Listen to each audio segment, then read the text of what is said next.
Waste as landscape. The Falls of the Ohio State Park and the naturalization of matter out of place.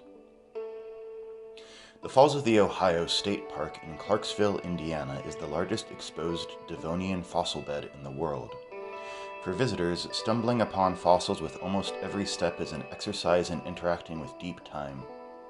The landscape is intriguing and dynamic, as sculpted by drastic water level rises and fallings. Among the physical impacts of the extreme rise and fall of the river is the proliferance of water-delivered garbage within the landscape. This goes beyond a careless hiker's used soda can lodged in tree roots. One can also find milk crates stuck in branches at the tops of trees, or large tires and rusted oil barrels found well inland. Looking at all this trash, one wonders where it all came from and why there haven't been apparent efforts to clean it up. A closer look reveals that cleanup efforts would not be so easy or straightforward.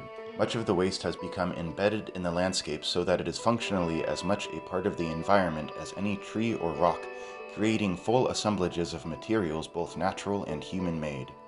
What changes when waste is seen as a natural part of the landscape? Natural does not mean that it is benignly where it is supposed to be, but rather that if everything that is part of nature is natural, and humans are a part of nature, and the things that humans create are a part of the flows of materials within ecosystems, then waste embedded in the landscape is as natural as anything else. This should serve as a severe caution. By insisting on the separation of humans and nature, we distance ourselves from the problem of the human impact on the planet, even while acknowledging that such impacts are problematic.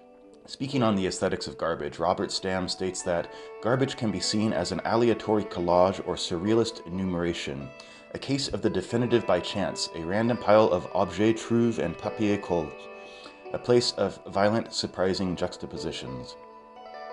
The Falls of the Ohio State Park is littered with debris, both human-made and what is known as natural, in surprising and sometimes surreal ways. The very foundation of the place used to be alive. Fossilized remains of formerly living things embedded in the environment amongst trees, grass, shrubs, and decomposing organic waste from both plants and animals. Mary Douglas popularized the term matter out of place. Hegemonically, there is a stark dividing line between the human realm and what is called the natural world. According to normative definitions, humans and their output are not nature. Litter is matter out of place. It harms the natural world, and so we should do what we can to guard against it being there. Human waste causes great problems in the world. Animals inadvertently eat plastic bits and other waste which can kill them. Chemicals drift and leach into land and water, creating damaging and often fatal environmental toxicity. Greenhouse gas emissions are the leading cause of anthropogenic climate change. It is undeniable. Humans are a force of nature.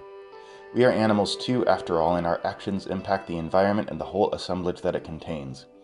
Nature versus human is a false dichotomy, and this fact is on full display at sites like the Falls of the Ohio, where litter and waste has become naturalized in the environment.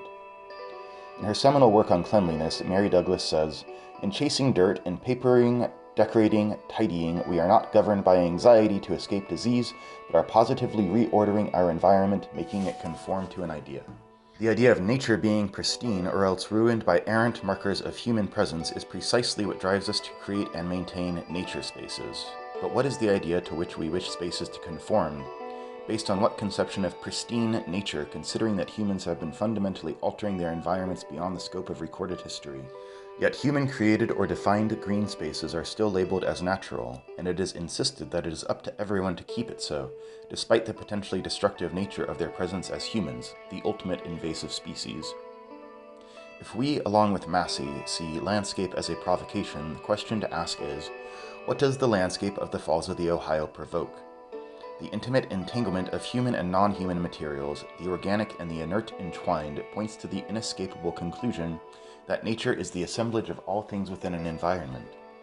A holistic view of nature erases the imagined disconnect between humans and the environment, recognizing the realities of mutual coexistence between humans, the things they create, and all the other living and non-living denizens of the world. It is accepted that the human impact on the planet is often problematic and damaging. If we hold on to that notion of our problematic influence while inserting ourselves more intimately into the equation, we might find the motivation that we need to really make a change in this world, to stop doing business as usual and to determine what really needs to change if we are going to live truly sustainably on this planet. A close look at the human factor in natural assemblages makes this possible.